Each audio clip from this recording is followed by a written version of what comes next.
Nahaliga na nga ang unang apo ni Carla Estrada sa kanyang anak na si JC Padilla at sa asawa nito na si Natalia Valdivia. Ibinahagi nga ni Carla Estrada ang ilan sa mga kaganapan sa binyag ng kanyang apo na si Baby Claudio.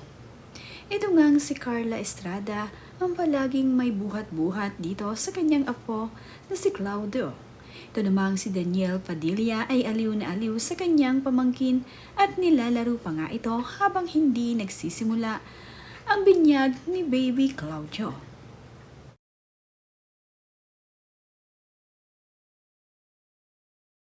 Kabilang naman nga rin itong si Daniel Padilla sa mga naging ninong ng kanyang pamangkin na si Claudio.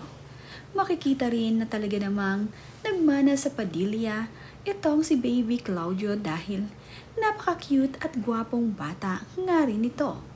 Mapapansin mo nga rin ang pagkakaroon ng tisoy na balat nitong si Baby Claudio na manang-mana sa kanyang mommy at daddy.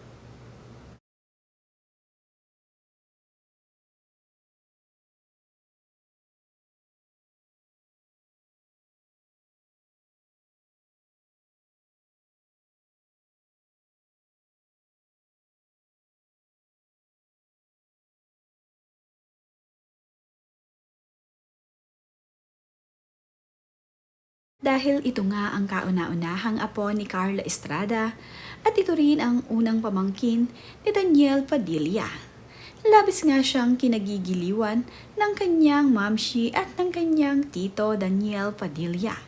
Ganoon din ang iba pa nilang kaanak. Makikita naman sa binyag na tanging malalapit lamang dito kina Carla Estrada at sa mag-asawa ang kanilang kinuhang ninong at ninang ng kanilang baby.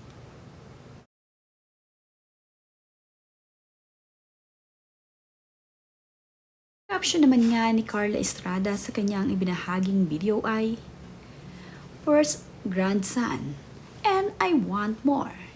Nakakatuwa ngang sinabi ni Carla Estrada sa kanyang Instagram post.